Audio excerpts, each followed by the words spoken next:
장은 크게 그 두 가지 사건으로 이루어져 있습니다. 첫 번째는 38년 된 병자가 등장함으로 말미암아서 38년 동안 광야에 주저앉았던 그 가데스 바냐의 회군 사건을 상징하게 되는, 그래서 그 38년 동안 주저앉아 누워만 있었던 그 이스라엘을 일으키는 그 기적을 보여줬던 게 요한복음 5장 1절부터 30절까지의 모습이고요. 그리고 30절부터 마지막까지의 모습은 누가 참된 증인이냐라는 걸 가지고 예수와 이 유대인들 간의 논쟁을 벌이는 장면입니다. 그래서 이 논쟁의 첫 머리가 이렇게 시작됩니다. 예수가 고백하시는 장면이에요. 30절. 내가 아무것도 스스로 할 수 없노라. 지금 예수가 할 수 있는 게 있습니까? 아니, 예수님이 할 수 있는 게 있냐고요. 예수님의 고백처럼 예수님은 아무것도 스스로 할 수 없다라고 지금 고백하고 있습니다. 당신 스스로 할 수 있는 게 아무것도 없어요. 우리는 예수님처럼 하나님의 아들이면은요, 전지전능한 능력을 가지고 무엇이든지 휘두를 수 있다라고 생각합니다. 그게 바로 착각이에요. 하나님의 아들이 된다라는 것은 자기가 아무것도 할 수 없다라는 지경까지 가야 하나님의 아들이 되는 거죠. 하나님의 아들 됐다고 우리 교주님들을 보시면 자기 뜻대로 마음껏 휘두르잖아요. 교주와 하나님의 아들의 차이점이 그겁니다. 교주는 점점 더 세력이 커지고 힘을 가지면 가질수록 자기가 할 수 있는 게 많아진다고 생각하는 겁니다.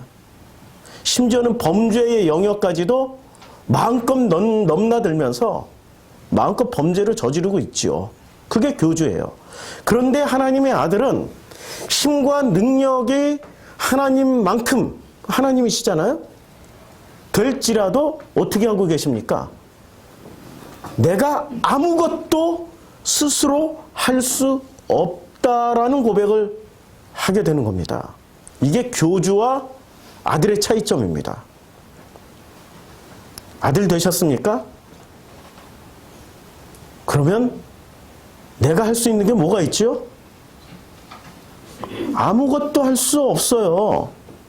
내 병 내가 못 고칩니다. 내 재산 내가 늘리질 못해요. 내 자식 내가 할 수 없어요. 내 마음도 내가 할 수 없어요. 그러면 어떻게 해야 되죠? 바로 그 다음에 나옵니다. 내가 아무것도 스스로 할 수 없다. 그러나 어떻게 하냐면 듣는 대로 심판하고 듣는 대로 하고, 나는 나의 뜻대로 하려 하지 않고 나를 보내신 이의 뜻대로 하려 한다. 이렇게 말씀하고 있습니다. 아무것도 스스로 하지 않지만은 누구의 뜻대로는 하실 수 있다라는 말씀이에요? 보내신 이. 보내신 이가 누구세요? 아버지십니다. 이게 바로 아들입니다. 아들로서 살고 계세요? 아들 됐다라는 것만 취하면 구원받았다. 구원받았으니까 이제는 내 멋대로 살 거야. 이게 지금 영주주의자들 얘기 아니에요? 그럼 멋대로 살아. 그런데 성경은 그렇게 말하지 않는다고. 성경은 어떻게 말씀하고 있냐면, 내가 아들이라 할지라도 아무것도 스스로 할 수 없다. 나는 오직 듣는 대로만 하는 것뿐이야. 그리고 나는 내 뜻대로 하려고 하는 것이 아니라 나를 보내신 아버지의 뜻대로 하려고 해. 그게 바로 예수님이셨어요. 이 말씀을 확증시켜 주신 그 장소가 겟세마네 동산이지 않았습니까? 겟세마네 동산에서 뭐라고 말씀하세요? 아버지여, 아버지여, 이 잔이 내게서 옮기길 원하나이다. 그러나 내 뜻대로 마옵시고 아버지의 뜻대로 하시옵소서. 그리고 예수는 십자가의 죽음을 향해서 내몰리셨습니다. 아버지의 뜻대로 그렇게 십자가에 못 박혀 죽으셨습니다. 못 박혀 돌아가시자 사흘 후에 어떻게 되셨어요? 아버지의 선물이 임하신 거죠. 그게 부활이에요. 부활을 하려면은 자기 뜻대로 살아서는 안 된다라는 얘기예요. 정말로 부활의 그 영광에 참여하고 싶습니까? 그러면 먼저 아들이 되셔야죠. 그런데 아들이 되면 자기 뜻대로 사는 것이 아니라 나를 보내신 우리 한번 따라서 합시다. 나를 보내신 아버지의 뜻대로 살아가는 겁니다. 그게 아들이에요. 그게 거듭난 사람들이에요. 그게 바로 신앙인의 모습이어야 된다는 거죠. 31절. 내가 만일 나를 위하여 증언하면 내 증언은 어떻게 돼요? 그렇죠. 참되지 않은 거예요. 그러니까 여기 증언의 세 가지를 제가 써놨죠. 증언의 세 가지인데 예수님이 예수님 자신을 위해서 증언하는 것은 어디에 해당될까요? 사람이 증언하는 거예요? 스스로 증언하는 거예요? 아버지가 증언해 주신 거예요? 아니, 내가 나를 위해서 증언하는 것은 내가 만일 나를 위하여 증언하면 내 증언은 참되지 않다라고 했으니까 1, 2, 3번 중에 이거 공부 많이 안 해보셨어요? 찍어보세요. 1, 2, 3번 중에 2번 역시 교회는 오래 다니는 순서인가 봐요.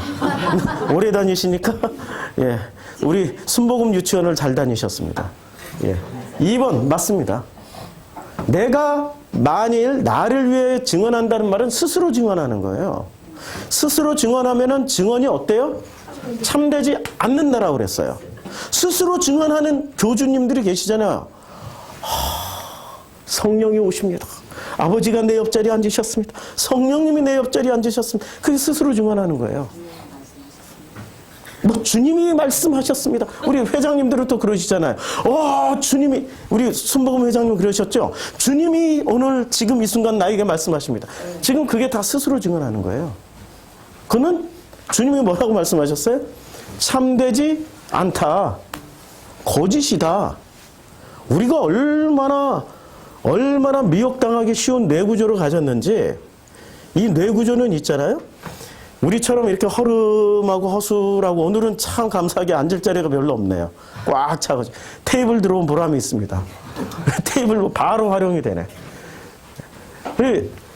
꽉 이렇게 차니까 이 모습과 지금 수만 명이 예배드리는 그 자리에서 사람들이 찬양하고 전문 찬양팀이 하시잖아요. 여기 그 페이를 받는 그 성가대와 그야말로 대학 교수이신 이 지휘자가 또 하시고 반주자, 대한민국 유명한 또 반주자께서 반주하시고 음악가께서 이런 그 웅장하고 멋있는 세레머니를 통해 가지고 받는 감동과 뭐가 더 세게 올 것 같아요? 그 자리가 더 세게 올 것 같아요? 여기가 더 세게 올 것 같아요? 사람들은 그런 자리에서 세게 오는 감동을 통해 가지고 연출된 거죠. 성령님이 오신다. 이야, 주님이 오늘 나에게 임하셨습니다. 내게 말씀을 주셨습니다. 라고 말을 하면은 우리는 다 넘어가게 돼 있어요. 예외 없이 넘어가요. 그것은 왕도 마찬가지예요. 아하스 왕이 아람에 갔다가 거기서 뭘 봤어요? 바알 신전의 그 위대함을 보고 그대로 그걸 다 가지고 와버려요. 그리고 예루살렘 성전 속에다 쳐넣어버리죠. 하나님께 영광 돌린다고. 우리는 그렇게 나약한 뇌구조를 가지고 있어요. 분위기에, 보이는 것에, 그것에 다 휩싸여서 넘어간다고요. 내가 만일 나를 위하여 증언하면 내 증언은 참되지 아니에요. 스스로 증언하는 목회자가 나온다면은 그거는 참되지 아니에요. 그래서 제가 간증거리가 엄청 많아요. 가난 말기 3, 4일 남은 사람 기도했더니 나를 위해서 또 하는 것 같으네. 구분하세요?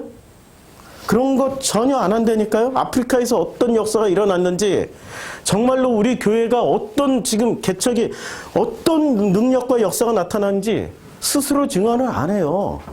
저는 뭐만 증언해요? 이 설교 시간에? 아버지만 증언하고 있어요. 성경 말씀만 지금 드리고 있단 말이에요. 듣고 싶으면 성경 공부에 참석하세요. 성경 공부는 좀 더 편안하게 주고받는 그런 시간이기 때문에. 그래서 32절, 나를 위하여 증언하시는 이가 따로 있어요. 나를 위해서 증언하시는 그 증언이 참인 줄 알아요. 그럼 예수를 위해서 증언해 주시는 분은 누구세요? 사람이에요? 아버지예요? 아버지란 말이에요. 아버지의 증언만이 참입니다. 어느 회장님이나 어느 정말로 교주님이나 아버지의 증언을 받고 있는 분이 있다면 어떤 결과물이 나와요? 아버지의 증언을 받고 있는 그런 회장님이나 교주님이 있다면 어떤 고백을 하게 돼 있어요? 30절과 31절을 고백하게 돼 있어요. 30절이 뭐죠? 나는 아무것도 스스로 할 수 없어. 그냥 무기력한 사람으로 보이는 거예요. 아무것도 스스로 할 수 없어요. 저는 지금 아무것도 스스로 할 수 없어요. 우리 교회 구조를 바꾸려고 그랬더니 잘 안 돼, 그것도. 너무 힘들어. 그냥 그래서 요새는 무릎 꿇고 아버지만 바라보고 있습니다. 주님이 하시겠지. 아버지가 해주세요. 내가 할 수 있는 거 아무것도 못 받고, 심지어는 내 가장 가까운 이웃도 못 받고, 내 가족도 못 받고, 내 친구들도 바꿀 수가 없어. 친구들이 나를 바꾸려고 하지 내가 어떻게 그들을 바꿀 수 있어요? 아무것도 할 수 없어요. 아무것도. 그런데 나를 보내신 이의 그 음성대로, 그 뜻대로 그냥 살아가고 그대로 순종해서 행동할 뿐이에요. 아버지의 증언을 받는 사람은 또 31절, 자기가 자기 자신을 위해서 증언을 하질 않아요. 이걸 하지 않아요. 그렇죠? 그러니까 아버지의 증언을 받는 아들은 첫째, 스스로 아무것도 할 수 없다라는 고백을 하면서 실제로 그렇게 살아가는 사람이고, 둘째, 자기 자신을 위해서 증언하지 않습니다.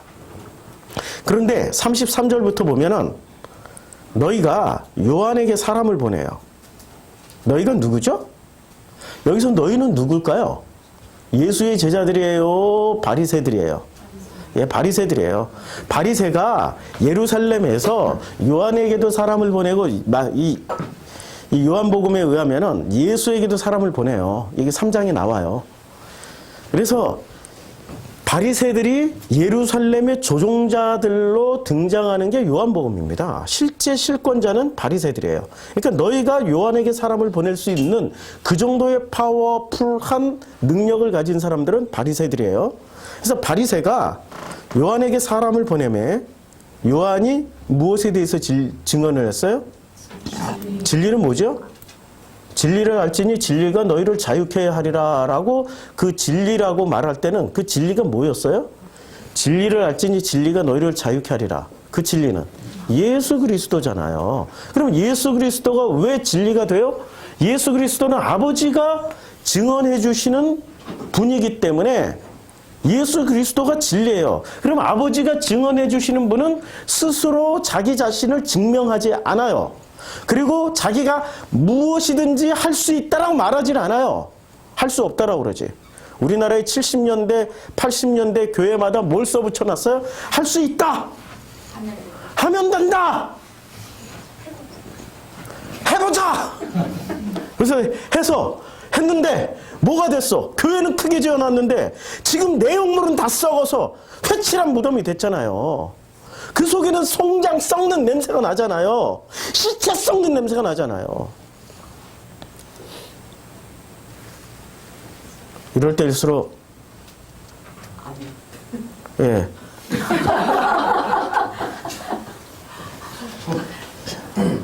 제가 너무 열을 올리니까 설교 끝나면은 거의 지쳐서 쓰러질 지경이 됩니다. 자꾸 이 캄다운을 시켜야 되는데 그게 잘 안 되네요. 그게 잘 안 돼. 너무 안타까워서. 너무 안타까워서.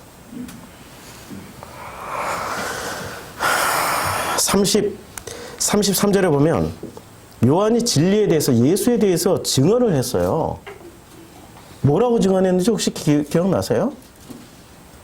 보라, 요한복음 1장에 나오잖아요. 우리 다 했잖아요.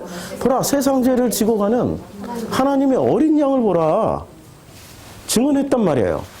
그럼 그것을 믿어야 된단 말이에요. 누가? 지금 요한에게 사람을 보냈던 바리새들이 믿어야 되는 거예요. 근데 바리새가 믿으려고 보니까 문제점들이 생각나는 거예요. 그래서 그것에 대해서 지금 얘기하는 거예요. 34절. 그러나 예수가 말을 하는 거예요. 나는 사람에게서 증언을 취하지 아니하노라. 그러니까 바리새는 무엇을 보고 믿으려고 그랬어요? 예, 사람의 증언을 통해서. 그 사람이 누구였어요? 예, 세례 요한이었어요. 요한의 증언을 통해서 믿어주려고 그랬어. 누구를? 예수를 믿어주려고 그랬어요. 지금 5장 30절부터 34절 사이에 이 장면이 굉장히 긴박하게 돌아오는 거예요. 느껴지세요? 아니, 이 설교는, 제 설교는 지식으로 듣는 게 아니라 진짜 이 장면 속에 들어와야 돼요. 지금 예수님이 말씀하시는 이 장면 속에 누가 있어요? 예수님과 바리새가 보낸 사람들이 지금 있는 거예요. 그들과 지금 대화를 하고 있는 장면들이란 말입니다. 예수가 지금 그들에게 말씀을 하고 있는 거예요. 나는 사람에게서 증언을 취하지 아니해. 그러면 바리새는 뭐를 보고 믿어요? 뭐를 보고? 아버지의 증언을 보고 믿어요? 아니면은 사람의 증언을 듣고 믿어요? 사람의 증언을 듣고 믿는 게 바리새들이에요. 여기 바리새들 있지 않아요? 아버지의 증언을 듣지 않고 사람의 증언을 듣고 믿는 바리새들 우리 이 중에 있지 않냐고요. 다 있죠. 내 마음속에도 있고 내 생각 속에도 있잖아요. 아버지의 음성을 듣고서 우리 교회에 왔다고 하시는 분들이 지난 6년 동안 합치면 대략 이렇게 한타 쓰는 돼요. 아니, 아버지 음성 듣는 사람이 그렇게 많지는 않잖아요. 뭐 꿈이나 환상 이런 것까지 합치면은 대략 그걸 뭐라 그러지? 귤 한 박스 정도는 될 것 같아요. 꿈이나 환상까지 다 치면. 근데 그분들이 놀랍게도 한 분도 안 남아있어. 지금 여기 한 분도 안 남아있다니까요.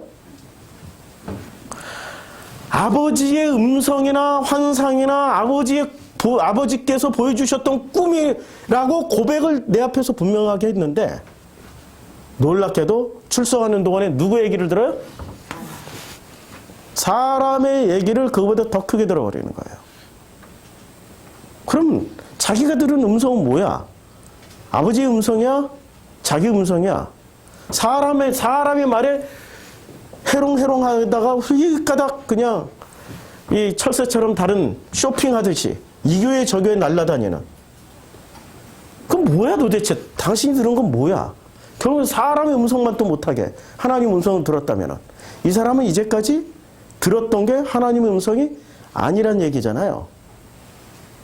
하나님의 음성은요, 어떻게 들릴까요?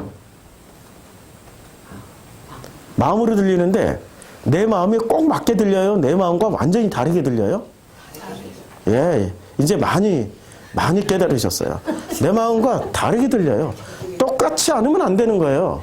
똑같으면 이상한 거예요. 왜냐하면 나는 언제나 나를 중심으로 생각하고 하나님은 언제나 누구를 중심으로 생각해요? 나는 나를 위해서 나를 중심으로 생각하지만 하나님은 언제나 누구를 중심으로 해서 생각을 하시냐고요. 예? 누구를 중심으로 해서? 예, 철저하게 나를 위해서 생각을 하세요. 그런데 내가 생각하는 나와 하나님이 생각하는 나가 똑같다라고 생각하면 그때부터 종교인이 되기 시작하는 겁니다. 그때부터 드리고 바치고 섬기는 일에 목숨을 걸기 시작해요. 달라야 되는 거죠. 내가 원하는 것과 하나님이 원하는 것은 완전히 달라요. 내가 원하는 것은 무엇을 원해요? 눈에 보이는 걸 원하고 하나님이 원하는 것은 무엇을 원해요? 아들이라는 관계, 아버지와 아들이라는 관계로 회복해서 생명을 주시기 원해요. 그래서 여기서 영생이라는 단어가 나와요. 43절에. 계속 읽어 나갈게요. 나는 사람에게서 증언을 취하지 아니하노라. 이 말이 무슨 뜻인지 알았죠?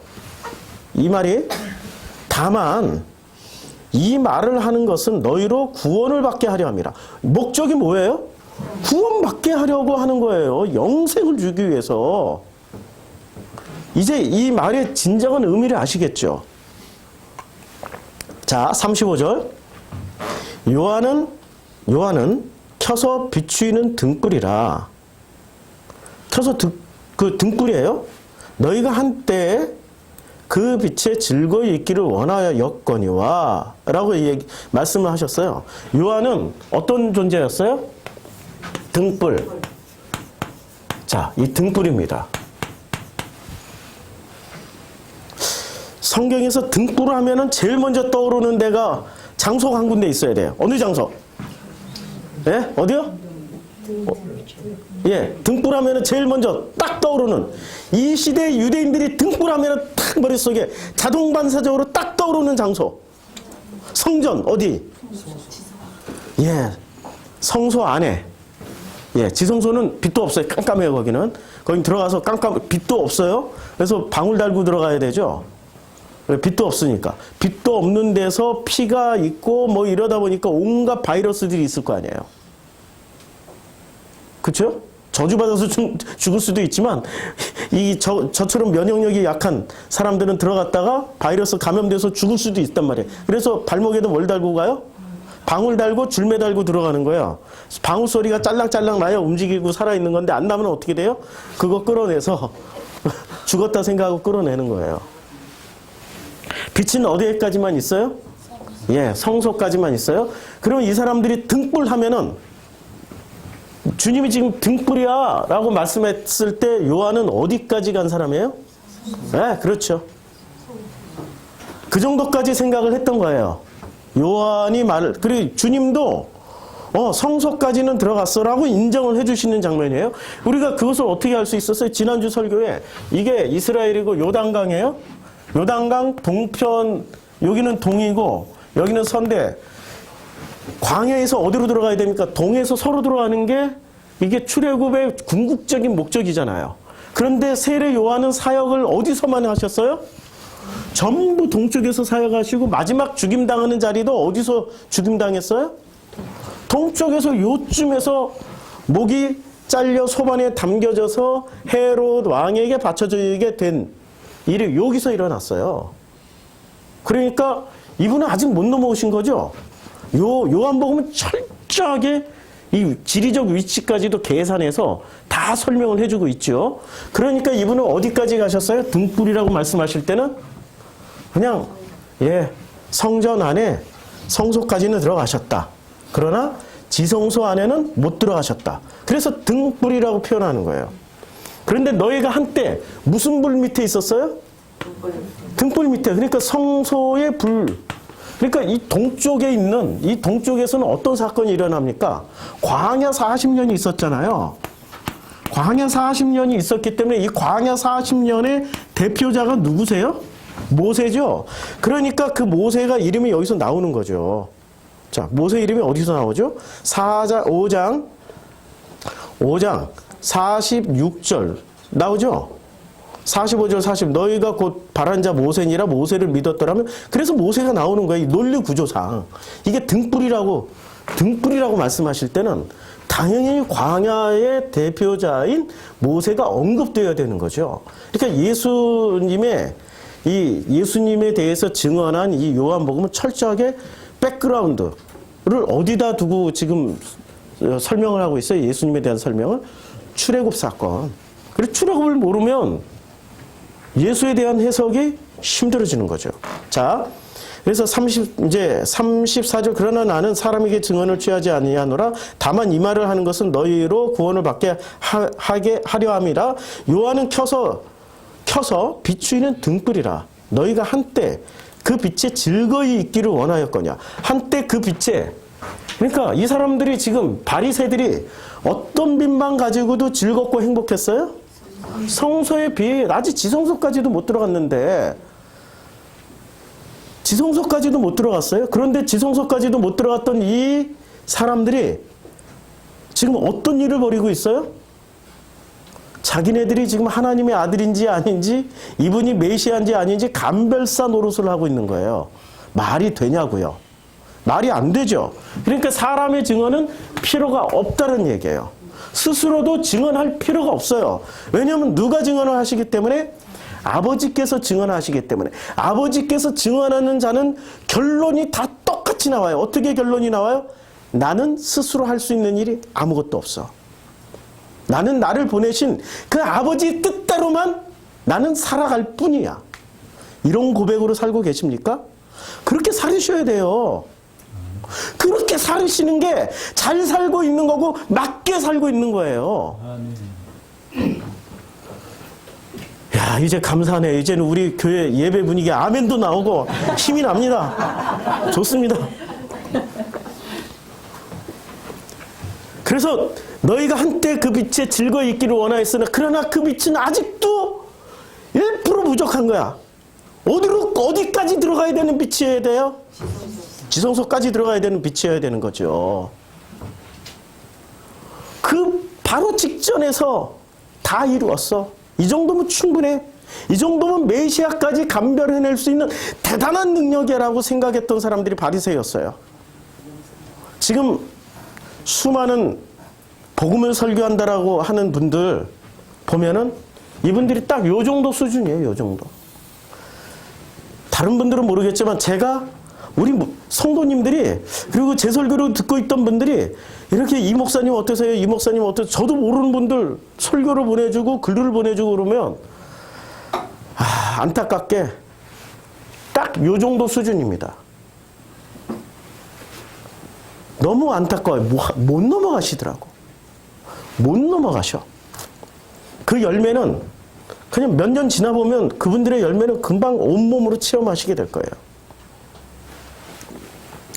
자, 36절. 내게는 이제 주님에게는 요한의 증거보다 더 큰 증거가 있으니, 요한의 증거보다 더 큰 증거가 뭐예요? 성소까지 들어왔던 사람의 증거보다도 더 큰 증거가 있어요. 더 큰 증거. 그 증거가 무슨 증거죠?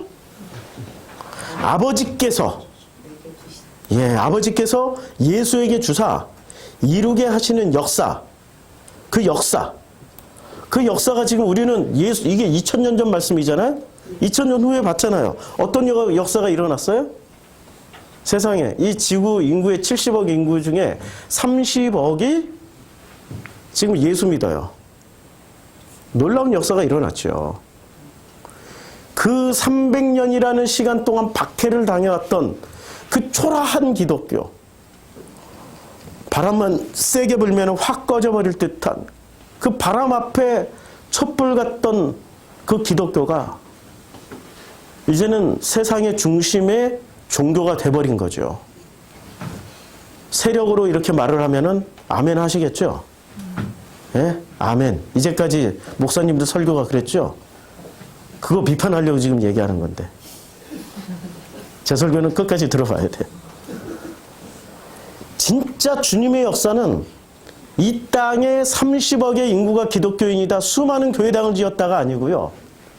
진짜 주님의 역사는 아버지의 그 뜻을 이 땅에 다 설명해 놓은 게 주님의 가장 큰 역사 중에 역사입니다. 지금 전체적인 문맥이 그거 설명하고 있는 거예요. 증거물들을 얘기하는 것이 아니라 호로고스를 설명하는 겁니다. 아버지의 뜻이 무엇인지를 설명하는 게 지금 5장 이 30절 이하 전체 내용이에요. 아버지께서 내게 주사 이루게 하시는 역사. 곧 어떤 역사냐면 내가 하는, 누가 하는 역사예요? 예수가 지금 이루어내시는 역사. 우리는 역사하면 전부 눈에 보이는 거로만 생각한단 말이에요. 건물이나 사람 숫자나 이런 걸로만 생각한단 말이에요. 그게 아니고 예수님은 어떤 일을 하신 거예요? 아버지의 뜻을 이 땅에 다 설명하시고, 그리고 아버지의 뜻에 따라서 몸소 그 삶을 살다가 십자가에 못 박혀 죽으신 후에 3일 만에 부활하신 게 그게 아버지의 뜻이었어요. 그걸 다 살아내신 거예요. 이렇게 살기를 원하십니까? 진심으로 원하십니까? 그러면 예수를 더 알으셔야죠. 예수를 더 배우셔야 돼요. 우리는 예수를 아직도 잘 모르고 있단 말이에요. 예수를 자기 수준으로 알고 있어. 자기 수준으로. 너무 안타까워. 자기 수준으로. 요 성소 수준만큼. 하긴 주님 말씀을 빌려보니까 세례 요한은 성소까지 들어왔어요. 그런데 마당만 밟다 간 사람들이 있었어요. 누구예요? 이들이 바리새네. 아유, 바리새는 여기까지도 못 들어왔네.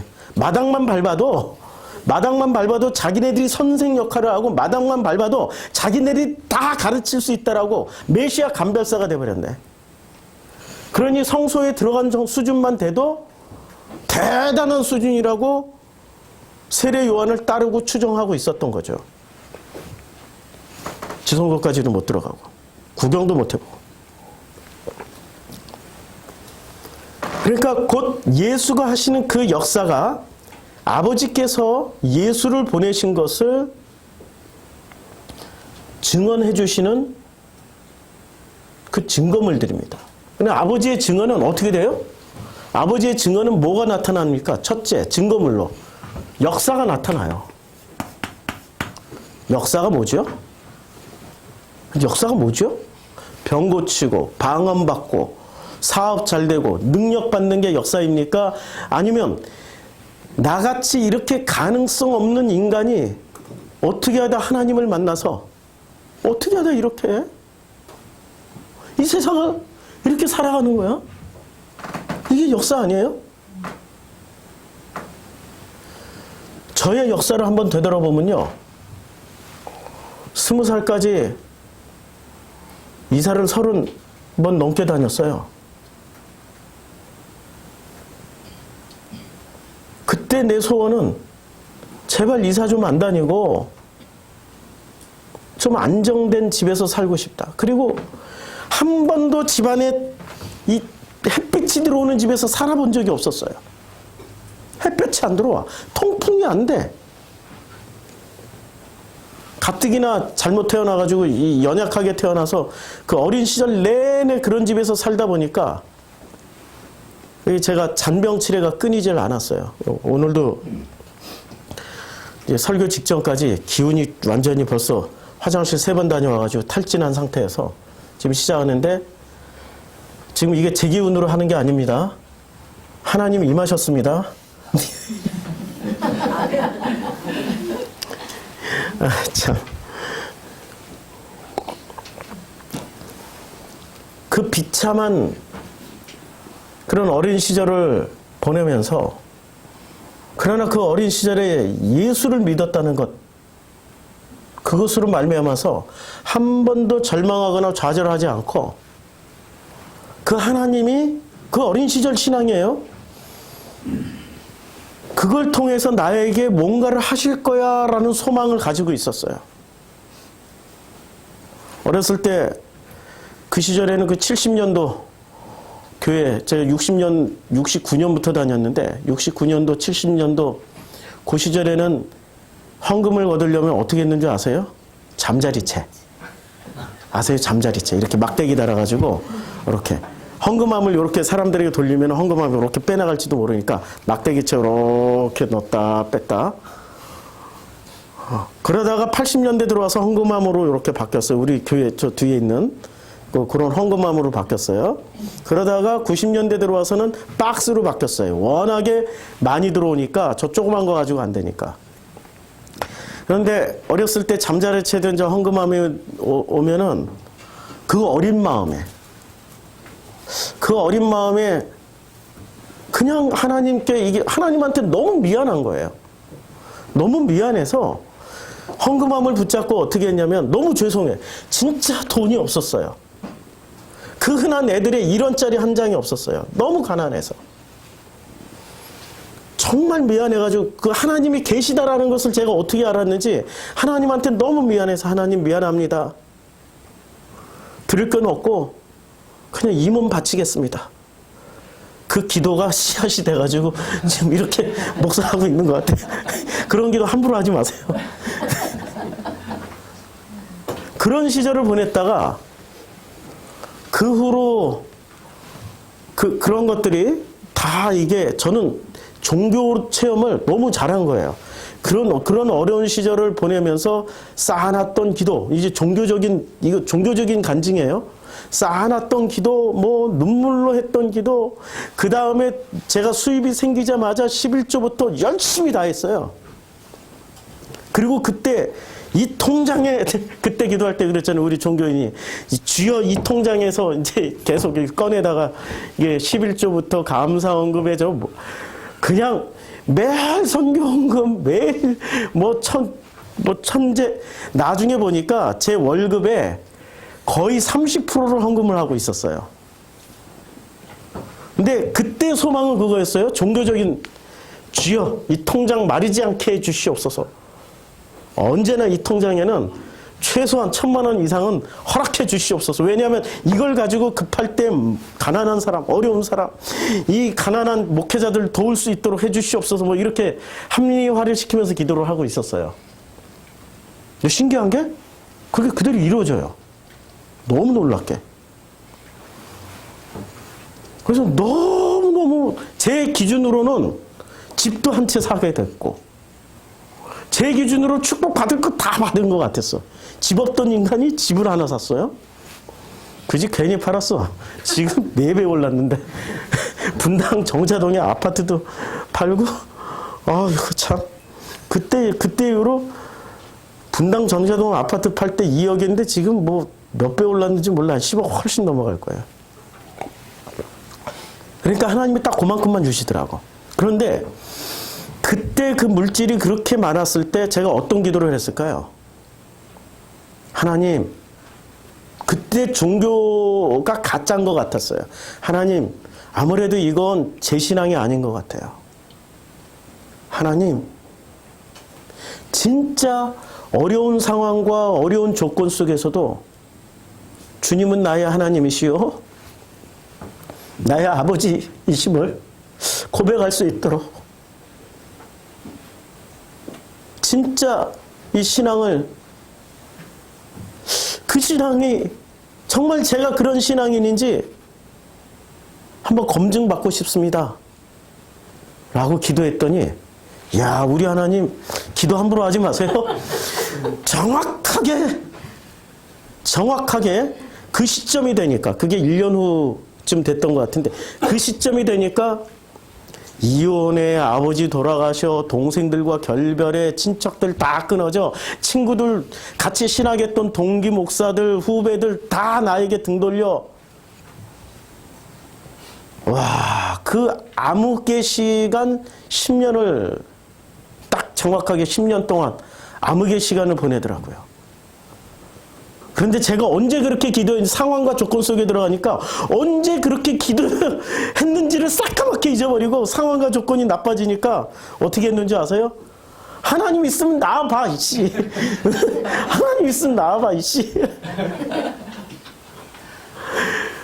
그러다 보니까 전봇대가 갑자기 땅바닥이 벌떡 일어서가지고 저를 때리든지 땅바닥이 벌떡 일어서든지 웃는 사람들은 다 의심가요?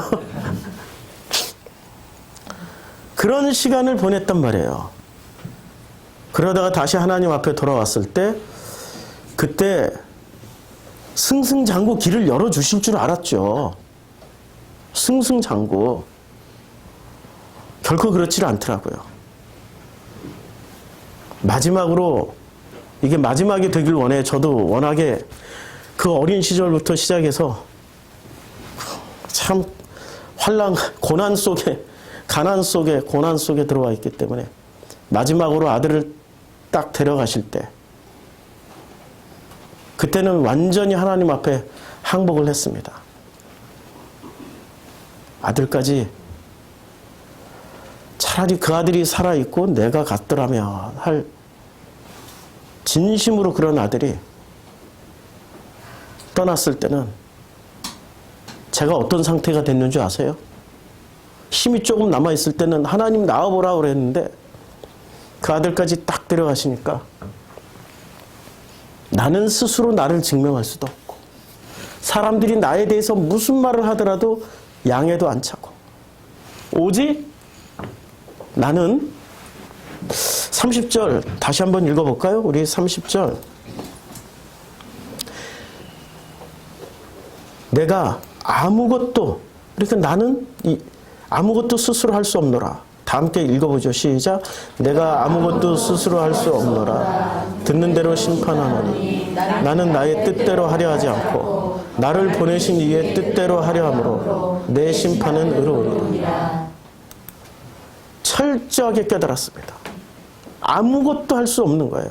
제가 할 수 있는 영역이 있고 할 수 없는 영역을 주께서 확실하게 보여주셨어요. 그 영역이 어떤 영역이죠? 생명의 주관자이신 그분이 저에게 확실하게 보여주신 것은 나는 아무것도 할 수 없어. 나는 아무것도 할 수 없어. 그 앞에 무릎을 꿇었어요. 하나님 앞에 무릎을 꿇지 않으면은 나는 아무것도 할 수 없어라는 그 고백이 나올 때까지 주님은 사랑하시는 만큼 어떻게 하세요? 만져주세요. 마사지를 해주세요. 마사지. 우리 종교용어로 치면은 안수를 해주시고 좀 더 세게 하면 안차를 해주세요. 아무것도 할 수 없는 거예요. 뭐를 할 수 있겠습니까? 그 생명의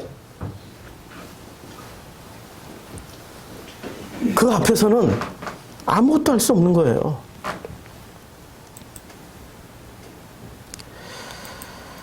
그래서 36절 주님이 이렇게 말씀하시는 겁니다. 내게는 요한의 증거보다 더 큰 증거가 있어. 아버지께서 내게 주사 이루게 하시는 역사, 곧 내가 하는 그 역사가 아버지께서 나를 보내신 것은 나를 위하여 증언하신 거야. 37절 또한 나를 보내신 아버지께서, 이제 누가 보내셔요? 이 아버지를? 아니, 예수를 누가 보내줘요? 아버지께서 보내주시고 아버지께서 하시게 만들고, 예수는 지금 뭐를 할 수 있다는 얘기예요? 철저하게 지금 30절부터 마지막 절까지는 예수님의 그 증언은 나는 아무것도 할 수 없어. 판단조차도 못한다는 얘기예요. 누가 다 해주셔요? 그걸 행복으로 받아들이실 분은 아멘 해보세요. 아멘. 그걸 진짜 행복으로 받아들이셔야 돼요. 그런데 아멘 해놓고 이 착한 사람들, 제가 어려서부터 제 얘기예요. 제가 어려서부터 착한 사람으로 성장을 한 거예요. 정말 착한 사람으로 성장했어요. 살아온 환경은 뭐 어렸을 때 중학교 때부터 벌써, 아니 초등학교 때부터 동네 애들이 이렇게 슈퍼 가, 구멍가게 가고, 그러면 너는 착하니까 너는 여기서 망을 보고 있으래. 넌 걔들도 인정을 해. 걔들이 너는 착하니까 여기서 망을 보고 있어. 훔치는 건 우리가 할게. 그리고 막 훔치고 야 뛰어, 그럼 막 뛰어가고. 어렸을 때 그런 기억이 무지 많았어요. 동네 애들이 와가지고 문신하는 거, 야 초등학교 때 벌써 야 문신하면 더 멋있어 보이고 세 보인다, 문신 한번 해볼래? 이상해서 그냥 하기 싫었어. 그래서 집에 가서 아버지한테 물어봤죠. 동네 애들이 문신하자고 그러는데 문신해야 되는 거예요? 했더니 아버지가 절대 하지 말라고. 그런 동네에서 제가 살았어요. 좀 아시겠죠? 중학교 올라갔더니 애들이 벌써 가방 속에 체인이라든지 뭐 이런 걸, 망치라든지 이런 걸 다 넣고 다녀요. 중학교 때. 그래서 같이 살던 동네 애들이 중학교 때 이미 절반 학교 못 다니고 고등학교 때 이미 상당수 학교를 못 다니게 되는 그런 동네에서 살았단 말이에요. 그러다 보니 야, 그때 저는 뒤돌아보니까 엄청 착한 사람이었어요. 근데 착한 사람의 특징이 뭔지 아세요? 착한 사람은 자기가 잘 살았다고 생각하고 있기 때문에 이 착함으로 인해서 이렇게 성공하고 성장했고 이게 지금 정말 잘 살았다라고 생각하는 모범 답안이 돼버려요. 이 착한 사람은 일명 모범 답안이 돼버려요. 답도 되고, 이게 길 제시를 해주는 안내원도 되고, 모범 답안이 돼버려요. 그래가지고 착한 사람의 특징은 뭔지 아세요? 자기하고 똑같은 복제품을 만들어내려고 주변에 있는 사람들이 끊임없이 이렇게 살아야 돼, 저렇게 살아야 돼, 심지어는 나처럼 살아야 돼, 나를 본받아야 돼, 이렇게 얘기를 한단 말이에요. 착한 사람들의 특징이. 그런데 나쁜 사람들은 제 동네 애들 보면 벌써 어렸을 때 이렇게 껌 씹고 체인 돌리고 뭐 이렇게 튀어 했던 애들은 절대로 다른 사람한테 이렇게 살아 저렇게 살아 코치 안 한다니까? 들으러 오지? 그러니까 맨 저한테 똑같은 친구인데, 야, 성필아, 이럴 때는 어떻게 해야 되냐? 이럴 때는 어떻게 해야 되냐? 저한테 물으러 왔단 말이에요. 저는 착한 사람이라 그 어린 시절부터 상담을 다 해줬어요. 애들은 벌써 자기 자신이 나쁘다라고 알고 착한 사람에게 조언을 들으러 온단 말이에요. 그러면 누가 바뀌어요? 착한 사람과 이게 못된 애들 중에, 못된 사람이 주님 앞에 딱 섰어. 그러면은 누가 가면을 더 많이 쓰고 있을까요? 착한 사람이 더 쓰고 있을까요? 못된 사람이 더 쓰고 있을까요? 그렇죠. 이 가면이 얼마나 두꺼운지, 이게 제 가면 얘기하는 거예요. 제 가면이 얼마나 두꺼웠는지 이거 벗겨냈는데 마지막 아들까지 데려가시는 걸로 가면이 벗겨지는 거예요. 근데 그 가면 벗겨내야 제 진짜 모습이 드러날 거 아니에요. 제 진짜 모습은 착한 사람이 아니고 제 진짜 모습은 하나님의 형상이란 말이에요. 하나님의 형상이 이렇게 확 드러나는 게 그게 거듭남이에요. 근데 거듭남을 끝까지 방해하는 게 뭐였어요? 가짜나. 착한 사람으로 만들어졌던 나가 진짜인 나가 못 드러나게 만들어낸 거예요. 그래서 진짜인 내가 거듭나려면 어떻게 해야 돼요? 진짜인 내가 거듭나려면, 하나님의 형상인 내가 거듭나려면 가짜인 나가 죽어야 된다고 얘기하는 거예요. 그래서 겉사람은 죽고 속사람이, 이게 뭐였죠? 착한 사람이? 바울의 표현에 의하면 이게 겉사람이에요. 겉사람이라는 게 무슨 죄 많이 짓고 죄 많이 지은 사람 차라리 겉사람이 없어. 겉사람이 가면이 얇아. 그런데 착한 사람으로 살아오고 그 착함을 또 뭐로 포장합니까? 종교적인 행위로 포장을 하는 거예요. 종교적인 열심으로 포장을 하는 거야. 아침마다 나한테 계속 카톡으로 보내주는 몇몇 극렬 성도들이 있어요. 와, 무슨 어디서 그렇게 예쁜 그림에 성구 딱 박아놓고 또 좋은 말씀 딱 박아놓고 그렇게 주구장창 보내주는지, 이분들은 내가 차단을 해도 계속 보내요. 어떤 루트를 뚫고서라도.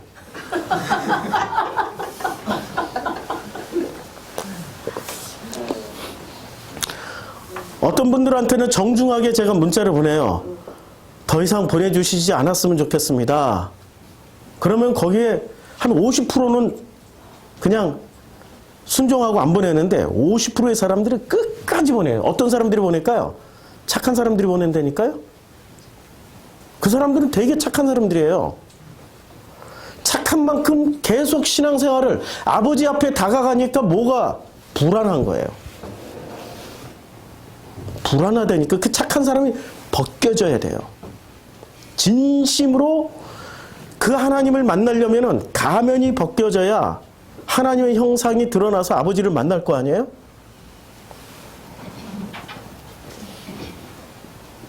우리 성도님들 중에는 우리 동네 말고요, 저 다른 동네에 있는데 강한 아버지 밑에서 크신 분이 있어요. 강한 아버지는 대개 자녀들을 인정을 잘 안 해줘요. 강한 아버지는. 그 강한 아버지나 자녀들을 인정을 안 해주다 보니까 인정을 못 받은 자녀들은 두 가지 증세로 나타납니다. 첫째는 권위자, 자기 위에 있는 권위자를 인정을 못 해요. 그러니까 어느 교회 가든지 간에 꼭 자기 위에 있는 권위자가 있을 거 아니에요. 최종 권위자는 누구예요?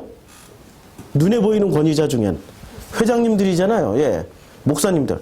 반드시 뒤에 가서 씹어. 어린 시절에 권위자한테 인정을 못 받았기 때문에 그 살아남는 방식으로 그걸 선택한 거예요.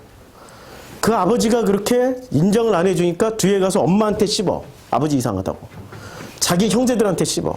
이것이 계속해서 그것이 반복되는 거죠. 또 하나의 증세는 뭐로 나타나냐면, 그 아버지의 강함을 피하기 위해서 우산을 하나 딱 써요. 그 우산이 어떤 우산일까요? 온화하거나 젠틀하거나 온유한 착한 사람의 우산을 딱 써버려요. 그러면 다른 형제들은 이놈의 자식이 아버지 막으라 그러면 한 대 더 맞잖아요. 근데 이 사람은 온화한 우산을 써. 아버지 괜찮아요. 잘못했어요. 이래버리면 아버지가 2대 때리고 1대밖에 안 때린단 말이야. 그러니까 이렇게 온화한 걸로 살다 보니까 문제는 아버지 미워! 이런 애들은 아버지 미워하면서 살았기 때문에 자기 주변에 모이는 친구들이 어떤 친구들이 모여요? 비슷한 성향이 모인단 말이에요. 그러니까 비슷한 성향끼리 모이다 보니까 티격태격 치고받고 하다가 자기가 누군지를 빨리 깨달아요. 그런데 아버지 죄송합니다. 얼른 우산 딱 쓰고 아버지 죄송합니다. 미안합니다. 잘못했습니다. 이러고 착하게 살았던 사람들 주변에는 또 어떤 사람들이 모여요? 그런 부류가 모인다고요. 그러다 보니까 어떻게 살아요? 야, 이렇게 사니까 편하네, 열리네, 뭔가 일이 착착 진행되네. 그치요? 그래서 그 가면을 나중에 하나님을 만날 때 너 이제 가면 벗어야지 할 때 가면을 벗을까요? 그것 때문에 결혼도 너무 잘했어. 와이프도 와, 내가 온유한 사람인 줄 알고 최상급이 왔어. 자녀들 때 내가 온유하게 이렇게 했더니 최상품이 됐어. 이걸 가면을 벗을까요?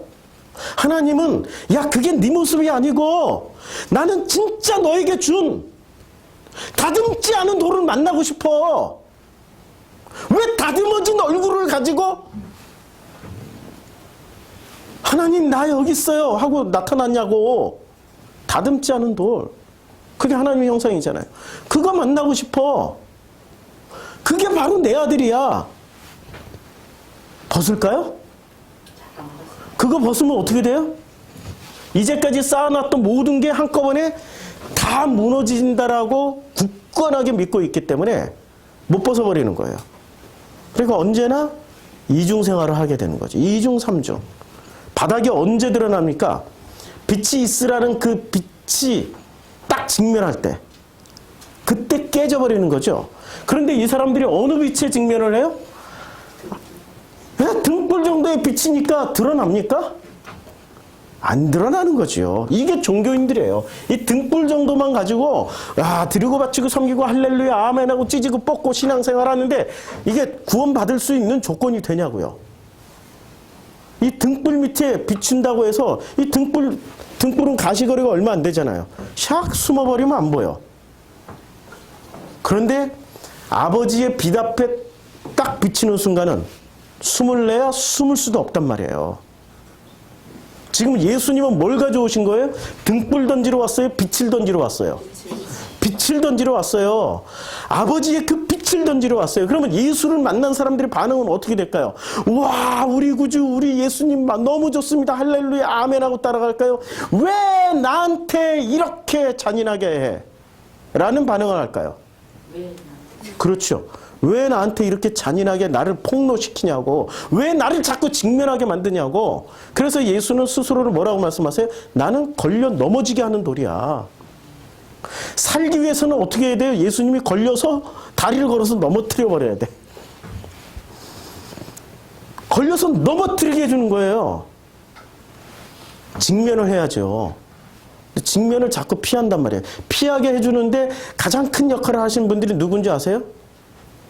우리 회장님들, 우리 교주님들. 왜냐하면 직면하면 이게 안 나와. 살살살살 맞춰주고 잘하고 어울러주고 칭찬해주면 사람은 너무 좋아해. 야, 드디어 내가 인정받는구나, 인정받는구나. 누구한테 인정받아요? 사람한테. 사람이 사람을 인정 정말 잘해주는 분들이 회장님들이세요. 벌써 사람 딱 보면은 어디에 무슨 결핍이 있고 어떤 가면을 쓰고 있고 그 가면을 철저하게 인정해 주신 분들이 사람들이에요. 회장님들. 그리고 그 가면을 인정해주는 능력을 스스로 확인시켜주기 위해서 스스로가 스스로에게 끊임없이 마인드 컨트롤하죠. 그게 우리 회장님들, 교주님들의 공통 분모예요. 자, 또한 나를 보내신 아버지께서 37절 친히 나를 위하여 증언하셨느니라. 너희는 아무 때에도 그 음성을 듣지 못하였고 그 형상을 보지 못하였으며. 그 형상이 뭐죠? 아무 때도 그 형상을 못 봤어요. 아버지의 형상이 어디 있어요? 아버지의 형상이 어디 있냐고요. 내 안에 있잖아요. 내 안에 있는데 내 안에 있는 이 착한 사람의 가면은 이건 나예요? 아니면은 나 아니죠? 착한 사람의 가면 나 아니라니까요? 진짜 나는 어디에 있어요? 내 속에 있는 내 형상을 내가 만나야 되는 거예요. 그래서 이것 말고도, 이 껍데기 말고도 진짜 속 사람이 나구나. 이것만 가지고 살아가는 게 이게 하나님의 축복을 받는 비결이구나. 이거 깨닫는 거죠. 지금 그거 못 만났다고 얘기하는 거예요. 37절. 이 문장을 더 깊이 들여다보라고요. 그냥 얼핏 보면은 예수를 만나야 된다는 얘기인데 예수를 통해서 누구를 만나라는 얘기예요? 내 속에 있는 아버지 형상을 만나라는 얘기예요, 지금. 예수는 강력한 하나님의 빛이기 때문에 그 예수를 통해서 누구를 만나야 돼요? 진짜 나를 만나야 돼. 하나님의 형상인 나를 만나야 돼. 만나셨습니까? 만나셔야죠. 그래서 기회를 드립니다. 3월 1일 부산에서 아버지를 만날 수 있는 그 강력한 빛 앞에 드러날 수 있는 기회를 드리겠습니다. 오세요. 불가능한 일이 없습니다. 뭐 지금 기차표는 거의 끝났어요. 뭐 버스표는 남아있을 것 같기도 한데 사람이 하고자 하면 무엇을 못합니까? 미리 하루 전에 와 있든지 뭐 며칠 전에 와서 부산 구경하다가 하든지 뭐를 못하겠어요. 주님을 만나셔야죠. 내가 누군지를 알아야죠. 이 껍데기가 내가 아니라니까요. 겉사람이 내가 아니고 속사람이 진짜 나예요. 하나님이 주신 하나님의 형상이란 말이에요. 그 형상이 깨어나죠. 그 형상을 만나셔야죠. 38절 그 말씀이 너희 속에 거하지 아니하니. 그 말씀이 뭐죠? 요한복음 1장 1절에 나왔던 태초에 말씀이 있었느니라. 이 말씀이 하나님과 함께 하나님을 향하여서 있고 번역 다시 하면 그렇죠? 하나님을 향해서 존재하고 있었다. 그러면 이 말씀이 여기서 호 로고스로 쓰여졌어요. 호 로고스. 그러면 이 말씀이 뭐죠? 로고스란 말이에요. 이 로고스는 무엇 때문에 오셨어요? 무엇 때문에 호 로고스가 말씀이 육신되어서 우리 가운데 거하셨습니까? 목적이 있을 거 아니에요. 그 목적이 아버지를 가르쳐주러. 그러면 아버지를 배우면 뭐를 알게 돼요? 아버지를 통해서 나를 알게 된다니까요. 내가 누군지. 나는 착한 사람이 아니에요. 내 기준에 착한 거지. 아니 사람들이 증언해 주니까 내가 착하다는 거 알게 된 거지. 그리고 자기 스스로도 난 착해라고 하는 거지. 내가 착하다라고 말하는 것은 사람들 기준이고 스스로 착하다라고 스스로 인정 도장 꽝 찍어준 거지. 누가 증언을 해줘야 돼? 아버지가 인정을 해줘야 돼. 근데 아버지는 어떤 사람만 착하다고 그래요? 어떤 사람만 보시기에 좋았다고 말씀하십니까?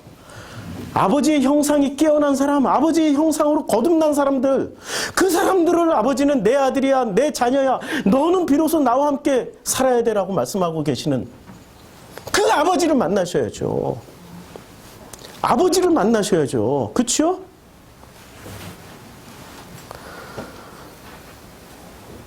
그래서 39절 너희가 성경에서 영생을 얻는 줄 생각하고 야 성경에 뭐가 있어요? 영생. 그러봤더니 지옥의 준비가 이걸로 할게요. 아무도 흔들리지 마시고 이걸로 잘 지우고 잘 지워서 제가 할게요. 물로 지우면 잘 지워진다. 그래서 성경은 뭐하는 책입니까? 성경. 이 바리새가 지금 성경을 읽는 목적. 예? 성경 영생을 어떻게 돼요? 얻게 될 줄 알고 얻게 되는 책으로 성경을 이해한 사람들이 누구였어요? 바리새들이었어요. 물어봅시다. 성경은 영생을 주는 책 맞나요?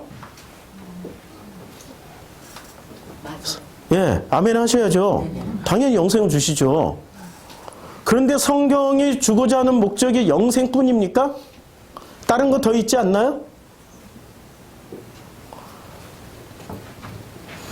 성경, 영생을 주는 책이라면 자 보세요. 불경, 뭘 줘요? 영생을 주죠. 꼬란, 뭐를 줘요? 영생. 그 다음에 힌두계 베다니경, 베다니경을 통해서 뭐를 얻는다고 생각해요? 그럼 조로아스터교의 경전, 그럼 뭐를 얻는다고 생각해요? 영생.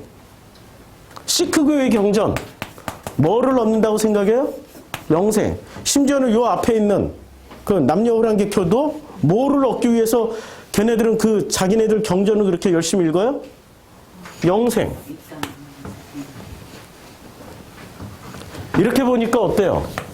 아니 이 사람들이 지금 영생을 얻으려고 불경 읽는 거 아니에요. 영생을 얻으려고 꼬라를 읽는 거 아니에요. 그치요? 전부 다 목적이 어디로 가 있어요, 종교는? 영생에 초점이 맞춰져 있단 말이에요. 그럼 영생이 궁극적인 목표입니까? 아니면은 다른 목표가 있어야 되는 겁니까? 종교는 영생이 궁극적인 목표이지만 복음은 한 단계 더 건너가야 된다니까 영생 말고. 그래서 예수가 지금 이렇게 말씀하시고 너희가 성경에서 영생을 얻는 줄 생각하고 있지만 그러나 그래서 영생을 얻는 줄 생각하고 성경을 연구하지만 그러나 이 성경은 곧 누구에 대해서?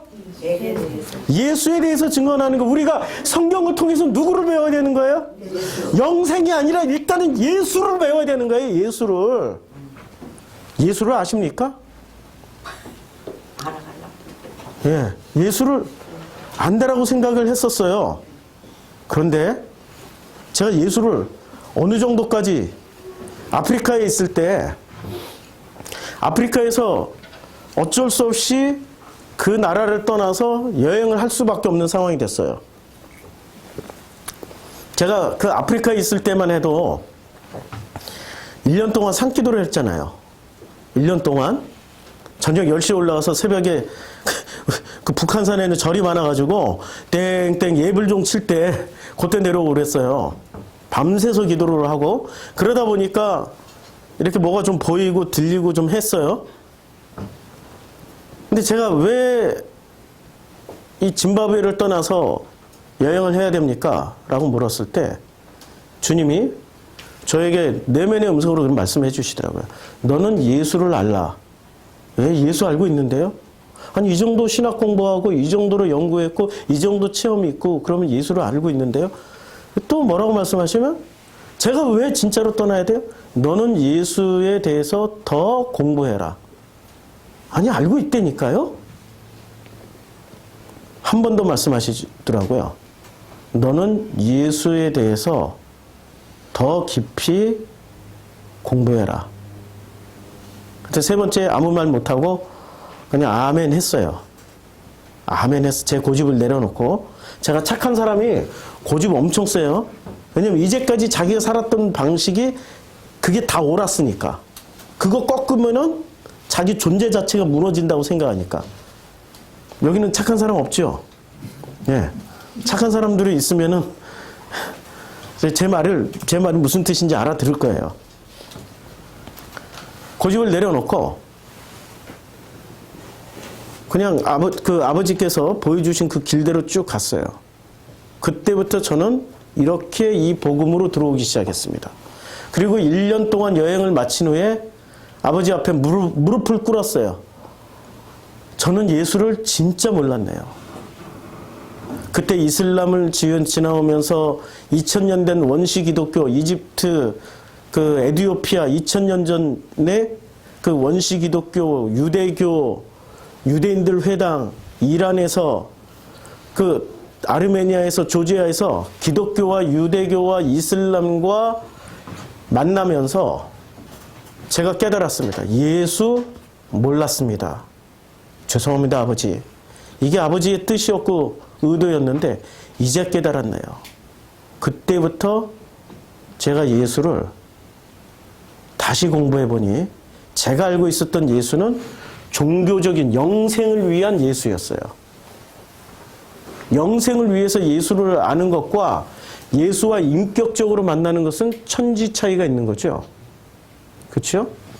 하나님을 만날 때 인격으로 만나는 것과 관계 형성에 대해서 만나는 것과 하나님을 위대한 신으로 만나는 것은 엄청난 차이가 있어요. 하나님을 인격으로 만나야 돼요. 위대한 신으로 만나면은 하나님은 언제나 내 밖에 있고 나하고 대면을 하게 돼 있어요. 그러면 성경에 나오는 그 모든 장면에 하나님을 대면하면 그게 뭐죠? 그게 곧 심판이에요. 근데 하나님과 대면하지 않고 그 하나님과 관계 형성되어 있으면 그 하나님이 내 안에, 내가 그 안에 있기 때문에 대면을 안 해요. 그때는 이미 그 관계 형성 안에서 자동적으로 주어지는 게 뭐죠? 그게 영생이에요. 순서로 바꿔버렸어요.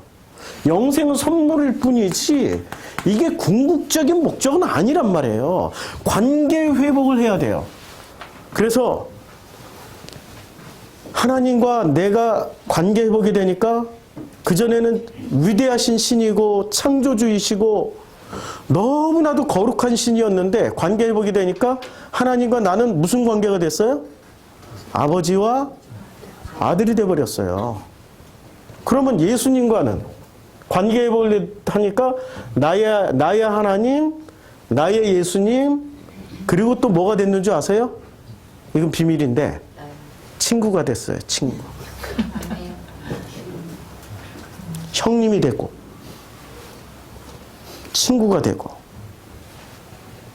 심지어는 나의 애인이 돼버렸어요.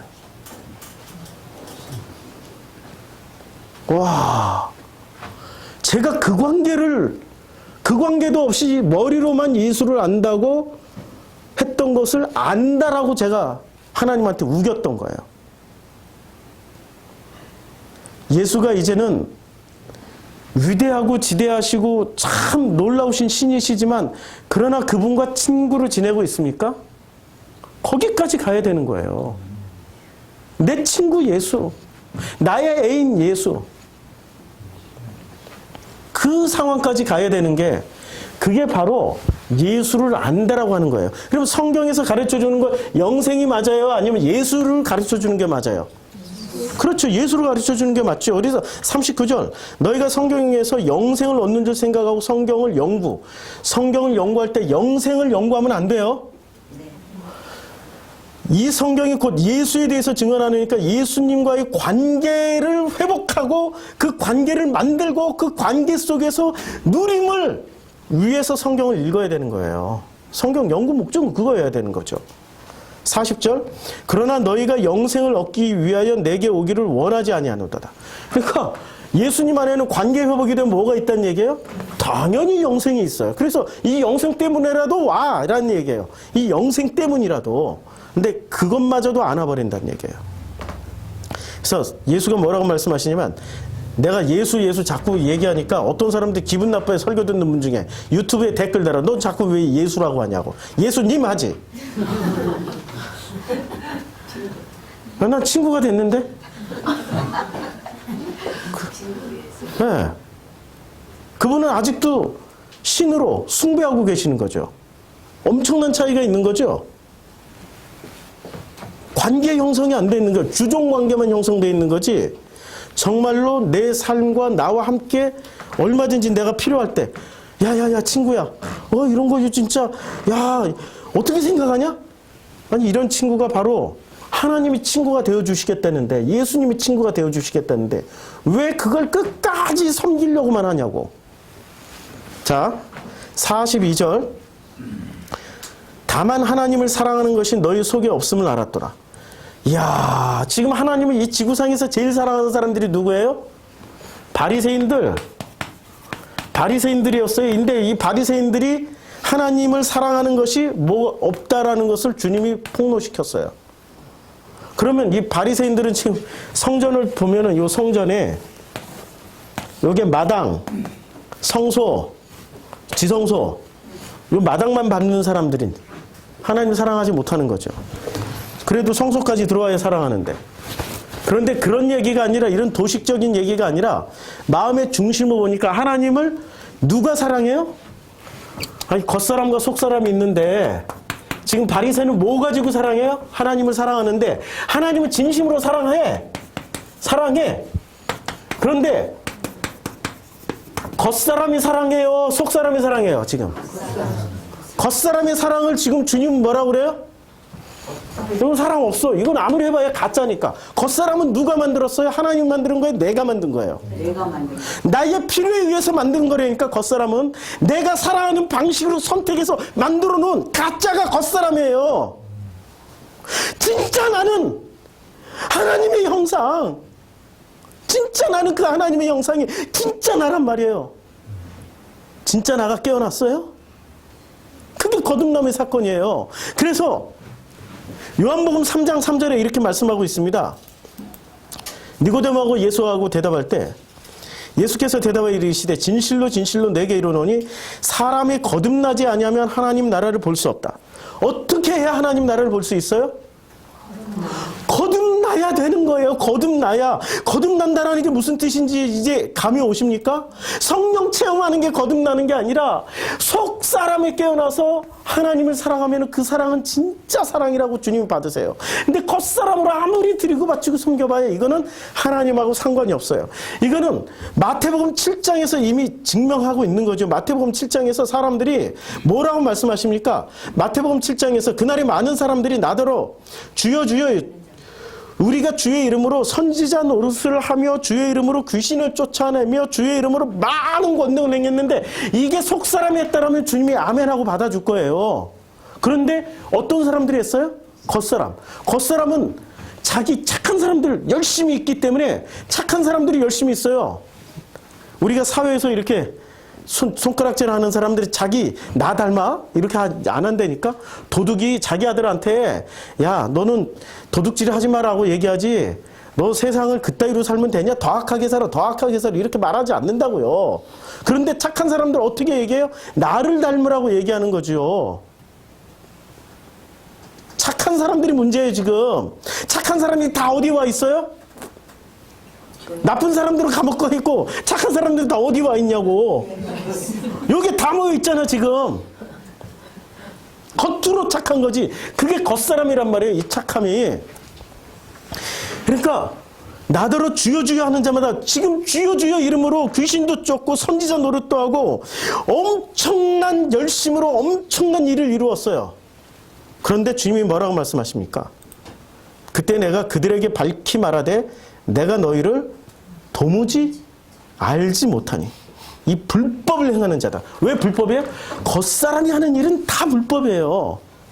거듭나셨습니까? 거듭나야죠. 거듭난다는 게 무엇이 깨어나서 무엇이 살아가는 거예요? 이제는 가짜인 겉사람으로 사는 게 아니라 속사람인 나로 살아가는 거예요. 왜 자꾸 불안하고 이 현실을 보면 왜 자꾸 넘어지냐고요. 겉사람의 사고방식으로 겉사람의 노하우가 그때부터 발동이 되잖아요. 진짜 속사람으로 살아가면 어떻게 돼요?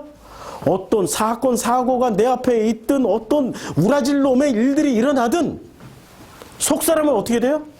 아버지가 나를 증거해 주기 때문에 걱정, 근심이 없는 거죠. 근데 겉사람은 바람에 나는 겨와 같아서 풍랑이 조금만 일어도 어떻게 돼요? 겉사람들은 그때부터 난리가 납니다. 쫙 막 산에 올라가서 기도하고 금식해버리고 하나님 협박해버리고 안 그럼 굶어 죽어버릴 거야 막 이러고 협박해버리고 겉사람들의 특징이 그래요. 속사람은 그런 기도 안 해도 되는 걸 알아요. 어떤 기도를 해줘요? 겉사람으로 살아가는 사람들을 위해서 중보기도 해주는 거죠. 교회 공동체를 위해서 중보기도 해주는 거죠. 그게 겉사람, 속사람의 삶의 방식이에요. 겉사람은 오직 내 문제, 내 가족, 내 거. 그것을 잃어버리면 뭐까지 잃어버리게 된다고 생각하는 게 자기의 가면 겉사람이 상실된다고 생각하는 거예요.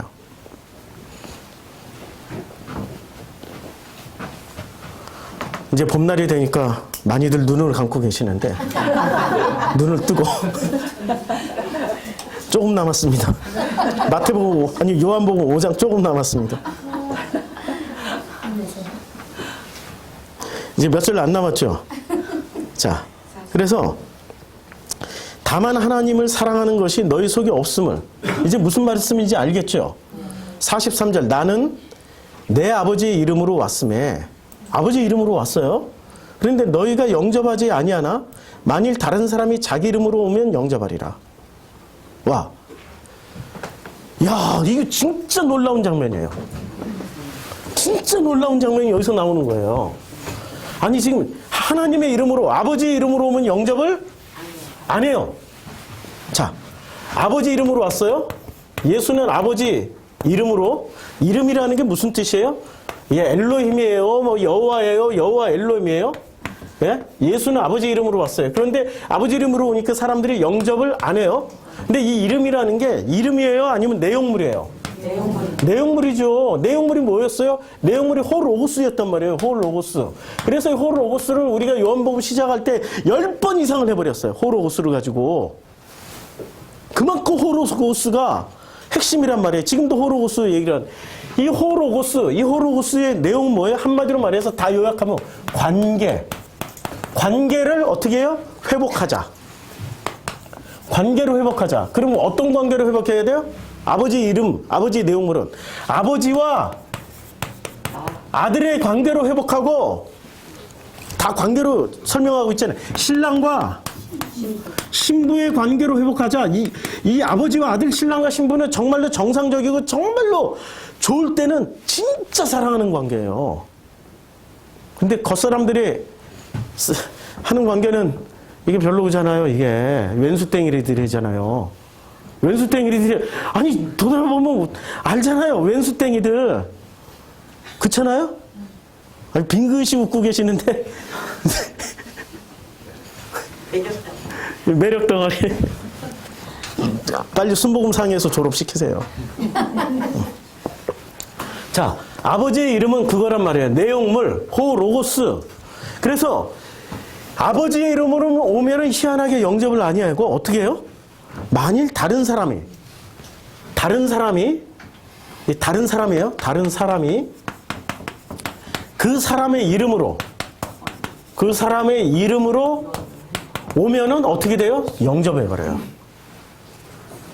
그래서 교주님들과 회장님들이 성업 활동을 하고 계시는 거예요. 맞죠? 교주님들이 전부 자기 이름으로 오잖아요. 결국에는 내가 예수라고 얘기하잖아요. 내가 하나님이라고 얘기하고. 너무 놀라운 거예요. 지금 이미 예수님이 이걸 다 말씀을 해주셨단 말이에요. 회개하시고 빨리 건너오셔야죠. 어떻게 해야 돼요? 아버지 이름으로 건너와야 되는데 아버지의 내용물로 건너오시란 얘기예요. 그래서 사람들은 어떻게 해야 돼요? 자기 이름으로 와야 영접을 해요. 교회가 부흥하려면 어떻게 해야 돼요? 아버지 이름만 얘기해가지고는 부흥을 못해요. 어떻게 해야 부흥을 해요? 예? 목사가 계속해서 자기를 포장해야 돼. 자기 이름을 계속해서 내놔야 돼.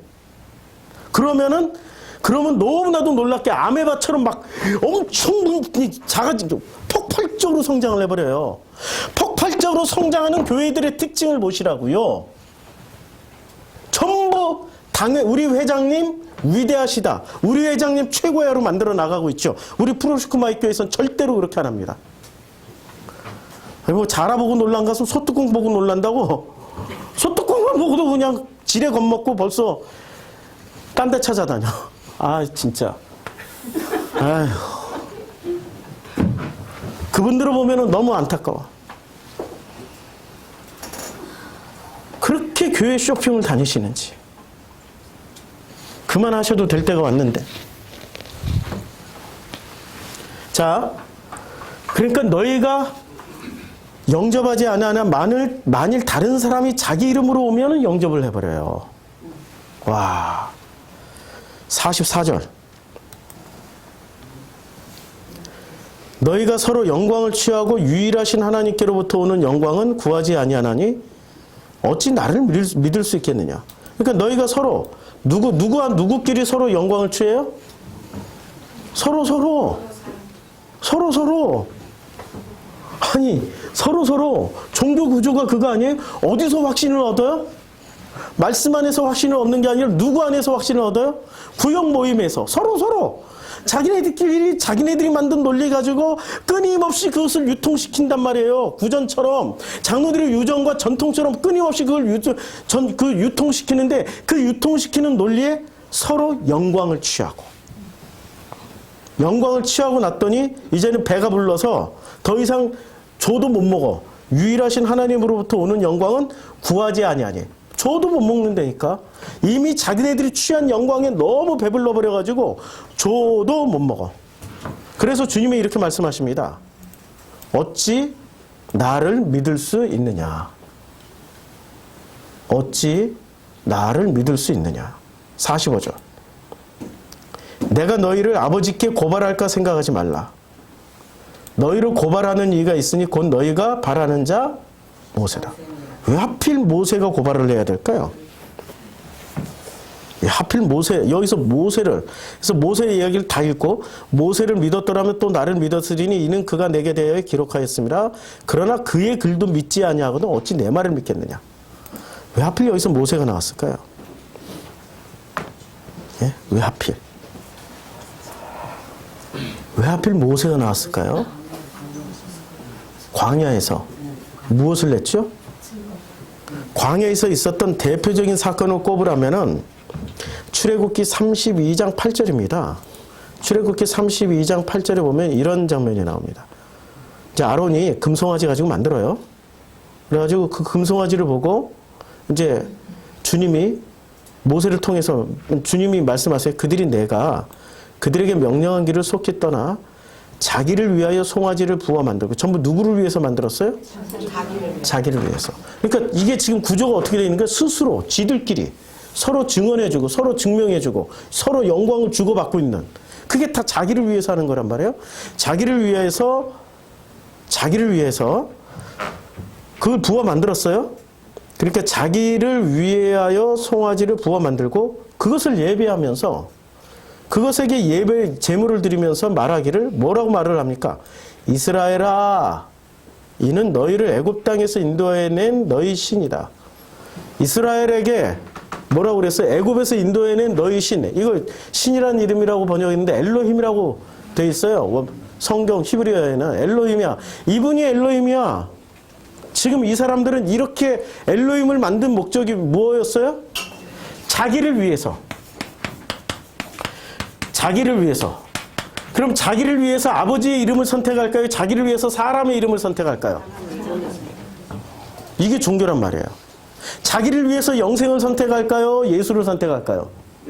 영생만 선택하는 거예요. 자기를 위해서. 왜냐하면 여기서 이뤄놓은 게 영원히 가서 그대로 살고 싶으니까 자기 이름 그대로 자기 이름표 달고 영원히 살고 싶으니까 그 겉사람 그대로 영원히 살고 싶으니까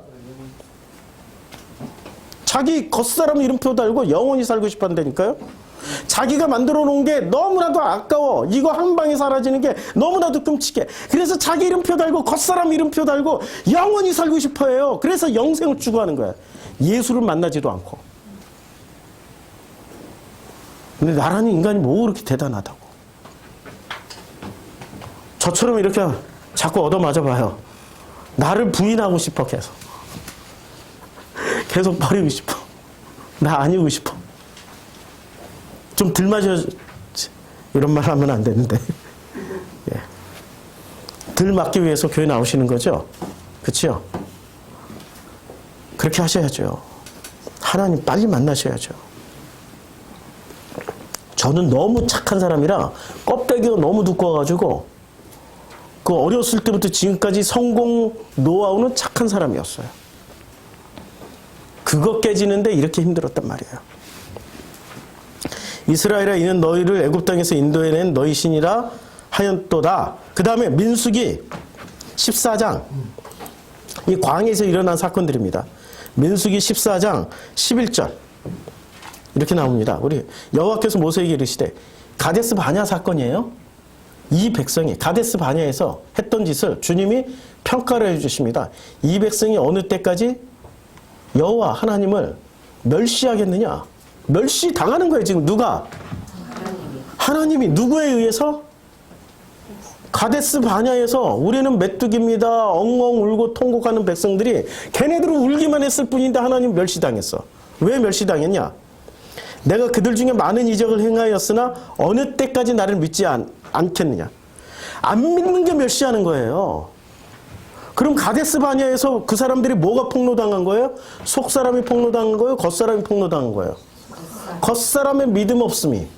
그러면 겉사람이 거기서 죽어버리고 속사람으로 죽으면 죽으리다 하고 어차피 겉사람은 죽어야 되니까 죽으면 죽으리다 우리 들어가겠습니다. 믿음만 있었더라도 들어가서 가나안 땅에 들어가다가 죽임 당하면은 그 사람은 어떻게 되는 거예요?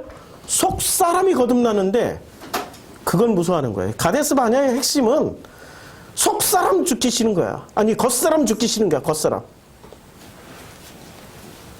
다시 요한복음으로 건너오면은 요한복음 5장 마지막 절에 이렇게 돼 있죠. 아니 5장 마지막 끝나기 전에 내가 너희를 아버지께 고발할까 생각하지 마라. 너희를 고발하는 이가 있으니 너희가 바라는 자 모세니라. 이럴 때마다 모세는 어떻게 했어요? 하나님 앞에 그냥 엎드려 버렸어요. 주님, 이 백성을 살려주시옵소서. 이 백성을 살려주시옵소서라고 하면서 기도를 했어요. 그런데 모세가 이제는 어떻게 한다고요? 이 백성을 살려주시옵소서 하지 않고 고발을 한다고. 이게 지금 과거에 있었던 일을 지금 주님이 잘못 해석하고 있는 건가? 고발을 하는 게 아니라 주님 살려주시옵소서, 주님 이 백성을 용서해 주시옵소서라고 했는데 이것을 왜 고발이라고 그랬을까요? 살려주세요. 이 백성들의 이 죄를 돌리지 마시고 차라리 저에게 돌려주세요. 했던 게 왜 고발이 되냐고요? 그게 왜 고발이 되냐고요? 그게. 예? 자, 이제 우리 머릿속에 뇌 구조가 아직도 우리 뇌 구조는 너무나도 평면적으로 단선적으로 이루어져 있어요. 우리의 뇌 구조는 잘 보세요. 저녁이 되고 아침이 되니라고 하면은 이 구절, 저녁이 되고 아침이 된다라는 말을 우리는 어떻게 지금 뉘앙스로 받아들여요? 어떤 느낌으로? 저녁이 되고 아침이 되니를. 예? 어떻게 받아들여요? 그냥 낮과 밤이 바뀌었다. 뭐 이렇게 받아들입니까? 아, 저녁으로 이렇게 저녁으로 살고 아침이 되는구나. 그러니까 저 어둠으로 살다가 아침 빛으로 나가는구나. 우리는 이렇게 생각한단 말이에요. 자, 창세기 2장을 봅시다. 창세기 2장에 보면 하나님이 이제 여호와 하나님이 그 하와를 만드시는데 어떻게 만드세요? 아담을 깊이 잠들게 하시니 잠들어 버려요. 자, 깊이 잠들었어요? 뭐가 됐어요? 저녁이 됐어요. 아침에 일어나 드디어 아침이 되니까 뭐가 나왔어요? 아니, 뭐 하나가 나왔잖아요. 그 하나 나온 게 이름이 뭐예요? 그냥 여자였고 여자 이름이 이제 나중에 하와가 되는 거죠. 그래서 여호와 하나님이 아담에게서 취하신 그 갈빗대로 여자를 만드시고 그를 아담에게로 이끌어 오시니까 아담이 이르되 이는 내 뼈 중에 뼈요 살 중에 살이라 이것을 남자에게서 취하였은즉 여자라 부르리라 했어요. 그러면 저녁이 되고 아침이 되는 사이에 뭐가 하나 나왔어요. 생명이 하나 나왔단 말이에요. 생명이란 존재가 어떤 생명이 하나 나왔어요. 생명. 우리가 저녁이 되고 아침이 되는 사이에는 뭐가 나와야 되는 거예요? 생명. 아니, 생명이 나오는데 그 생명이 우리에게는 어떤 생명이 튀어나오냐고. 속사람이 튀어나오는 거죠. 겉사람은 저녁에서, 근데 겉사람 속에서 그 생명을 꺼내는데 어떻게 꺼내요? 죽여놓고 갈비뼈가 부러지는데도 불구하고 잠자고 있는 거야. 그러면 잠자는 거예요? 죽은 거예요? 6일 동안 매일 어떻게 돼요? 저녁이 되고 아침이 되니까 매일 나를 죽이셔서 뭐를 꺼내주세요? 하나님과 결혼해야 될 속사람. 하나님과 결혼해야 될 여자를 꺼내주잖아요. 그게 우리의 속사람이란 말이에요. 그게 진짜 나란 말이에요. 그걸 꺼내주세요. 자, 그걸 꺼내서 어떻게 돼요? 그렇게 여자가 나왔더니 이러므로 남자가 부모를 떠나 그의 아내와 연합하여 둘이 한 몸. 결혼해버렸잖아요. 결혼이 무엇을 설명해 준 장면이 이게 관계 형성이 되는 거예요. 누구랑 관계를 맺어요? 내 속에 있는 속사람이 비로소 하나님과 관계를 맺어요. 그럼 요한복음 5장으로 다시 돌아와요. 우리 뇌를 좀 유연하게 합시다. 뇌를. 자, 모세를 믿었더라면 또 나를 믿었으리니. 자, 모세는 출애굽기 3장 14절에서 드디어 누구를 만났습니까? 하나님을 만났을 때 겉사람이 만난 거예요? 속사람이 만난 거예요? 아직도 뇌 구조가 좀 유연하지 못했어. 창세기 6장. 자, 6장 3절에 여호와께서 이르시되 나의 영이 영원히 사람과 함께하지 아니하리니 이는 그들이 육신이 되니라. 그러나 그들의 날은 몇 년이 돼요? 120년. 자, 120년. 근데 우리 인간이 120년을 사냐고. 110년 살기도 하고 못 살기도 하잖아요. 근데 120년 딱 맞춰서 죽는 인간은 별로 없어요. 그러면 성경에 수많은 인물들이 나온단 말이에요. 아브라함부터 시작해가지고 예수까지, 아브라함부터 시작해서 예수까지 살았던 그 수많은 인물들 중에 딱 120살에 죽은 사람이 있냐고요. 모세 하나밖에 없죠. 그러니까 이 120세는 뭐를 말하는 거예요? 모세를 보면 알아요. 자, 120세 나누기 3을 해보니까 40년, 40년, 40년을 살아가는데 40년은 어디서 살아요? 애굽. 40년은 어디서 살아요? 애굽에서 물 빠지는 광야. 그 다음에 이렇게 80년을 살고 나니까 어떻게 살아요? 이스라엘의 지도자로 살아요. 본래 자기 모습으로 산다고요. 이제 자기 모습으로. 그러면 이 장면하고 지금 120살 사는 장면과 그 다음에 저녁이 되고 아침이 되는 장면, 저녁에 아담이 깊이 잠들어서 갈비뼈 나오는 장면과 뭐가 달라요? 같죠? 같은 내용이죠? 자, 그러면 다시 요한복음 5장. 요한복음 5장에 넘어와서 다시 물어봅니다. 모세를 믿었더라면 또 나를 믿었으리니 이는 나를 믿었으리니 자 그러나 그의 글도 믿지 아니하거든 어찌 내 말을 믿겠느냐. 지금 뭐를 안 믿고 있었어요? 모세의 어떤 면은 모세의 120세 창세기, 이 사람들이 창세기를 가지고 있었던 사람들이라고. 저녁이 되고 아침이 되는 것을 못 믿었어. 그러면 모세를 통해서 뭐를 봐야 되는 거예요? 겉사람의 방식이 깨져나가고 속사람으로 살아난 것을 보고 깨닫고 믿으라는 얘기야. 누가 믿으라고? 겉사람 너희들 바리새가 믿는 게 아니라 바리새라는 가면 밑에 가려진 진짜 하나님의 형상들이 깨어나서 믿으라는 얘기를 하고 있는데 그들이 그걸 안 믿고 있어요. 그럼 모세가 어떻게 해요? 누구를 고발해야 돼? 바리새인들의 무엇을 고발해야 돼? 이제 이해가 되는 거죠. 율법은 그 기능을 하는 거예요. 율법은 겉사람을 철저하게 고발하는 일을 해줘요. 율법은, 은혜는 율법은 누구를 죽이려고 존재하는 거예요? 그러니까 율법이 은혜예요? 아니면 폐기 처분해야 되는 거예요? 은혜죠. 은혜 중에 은혜예요. 그 말씀을 하고 계시는 거예요. 할렐루야. 이 오랜 시간, 이렇게 지금 1시간 반이 넘었네요. 왜냐하면 5장 전 이걸 빨리빨리 하고 가려고 하다 보니까 이렇게 끝까지 이 말씀을 듣고 있는 우리 성도님들이 복되신 분들입니다. 복받으신 분들입니다. 이제 우리가 이 말씀을 머리로 듣는 것이 아니라 마음으로 들으셔야 됩니다.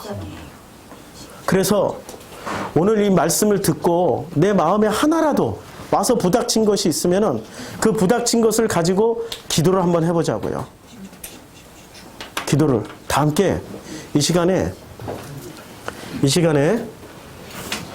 정말 주여 불러도 좋아요. 방언으로 해도 좋아요. 근데 정말 주님이 내 가슴 속에, 내 마음 속에 오늘 주셨던 그 말씀이 하나 있다면은 그거 붙잡고 기도를 해보자고요. 주님이 어떻게 우리를 만나주시고 우리를 어떻게 속사람이 깨어나게 해주시는지를 한번 간절히 한번 기도해보자고요. 기도하겠습니다. 아버지 하나님,